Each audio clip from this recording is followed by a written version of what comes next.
let's bring you the other forum that is investigating similar things, and that is the Madlanga Commission. That's been postponed, and this is the testimony of the suspended Ekurhuleni head of human resources, Linda Gxasheka.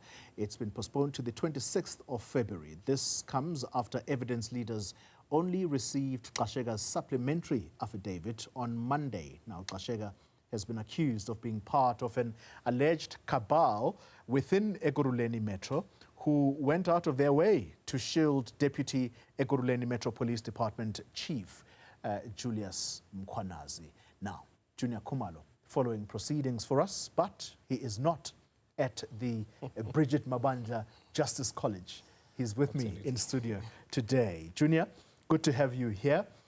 We're not going to spend much time on Gxasheka because this is a new witness, but whose testimony has already been postponed. You'll explain why that is. But Kemi Bihari, that's the head of legal in Ekurhuleni, who's also on suspension.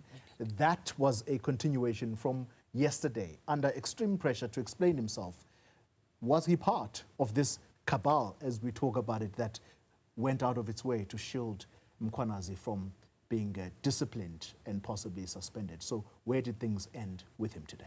Indeed, Xoli, he is accused of being part of that cabal, and Linda Gxasheka's testimony is actually going to be very key to deciding whether these people were working together, colluding basically to ensure that Mkhwanazi did not face the music when it comes to the allegations. It's interesting that from what we've heard from the commission right now, it seems that the allegations that were being ventilated against Mkhwanazi were in relation to that blue lights that he is alleged to have assisted Ket Matlala in installing.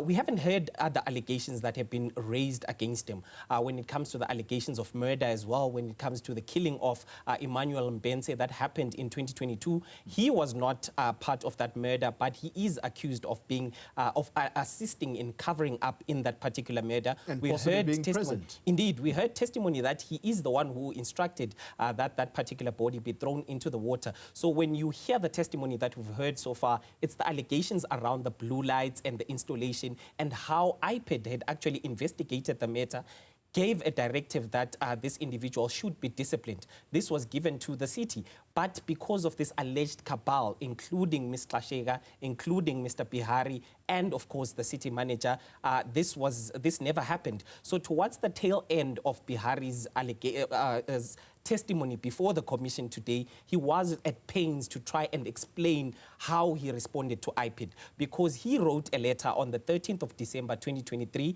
responding to that directive to IPED. In this particular letter, he seems to suggest that the letter that was written by IPED is not specific. He says it's vague.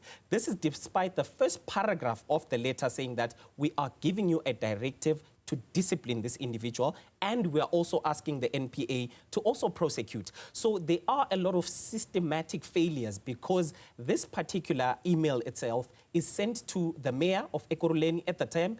It's sent to the MMC for community safety at the time. It's also sent to the police chief. And all of these individuals seem to not have put pressure in trying to find out, has the recommendations that have been made here been followed through, or what happened exactly? So those were some of the challenges. But let's take a listen to what Commissioner Baloyi had to say about this, because there was an interesting exchange between herself as well as Bihari in terms of how Bihari was trying to frame this particular response to IPED. On the 6th, your office, a day before, has prepared and sent out what you say is an internal document, has sent out a document that is not implementing the IPED report. So there's this impression, worrying impression, that it seems there was an intention to mislead IPED to say we are implementing when in fact the internal document clearly was not intending to implement. The intention of the MMC, because the report was given to her and to the mayor, would have been to respond to IPED and say, I've since reported to fulfill her functions. Her report would have gone to the city manager to implement. Junior, there's a word I've been looking for in my head to try and explain what you have put before us here and listening to that conversation. And it comes to me, obfuscation is possibly what Kemi Bihari was doing here, along, of course, with the cabal, as you put it. But you did say earlier that the mention of the MMC, indeed. Which MMC in Ekurhuleni, and what is their role? Because I think this is the person who appears to at least have an appetite to do the right thing. Indeed. So the MMC that is being referenced there is Sizakele Masuku. She was the community safety MMC at the time. So upon receiving this email from IPED, it seems her intention was, let's implement what they're saying. They are saying, let's discipline this individual, so let's go ahead and do this. But because there is this cabal that is trying to protect Mkhwanazi, then Bihari then drafts this letter, sends it to the MMC, trying to get her to sign on a letter that says that, no, but there are challenges in how you've phrased your letter as IPED. So because the MMC refused to sign this particular letter, then he himself, from his own office, decided to send a response to IPED, basically to question why they had decided not to listen to the warning statement that Mkhwanazi had written to IPED, suggesting that if they had listened to that, maybe they could have come out to a different conclusion. This was quite interesting because even the commission chairperson said, even to this day, you seem to be supporting Mkhwanazi, despite Mkhwanazi coming before this particular commission and saying himself that those blue lights were never meant for the city of Ekurhuleni. They were actually meant for him and his own family, and Mr. Ket Matlala's family, I beg your pardon.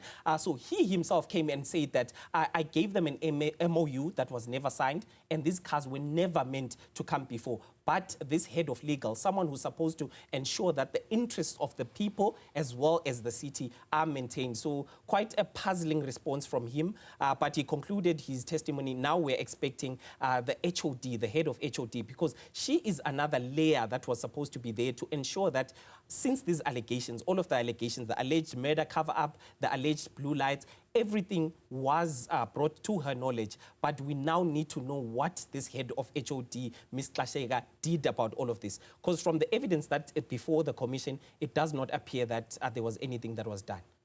Juniour Khumalo, thank you very much indeed for putting us in the picture there. We'll wait for how the commission is going to describe Mr. Bihari's testimony.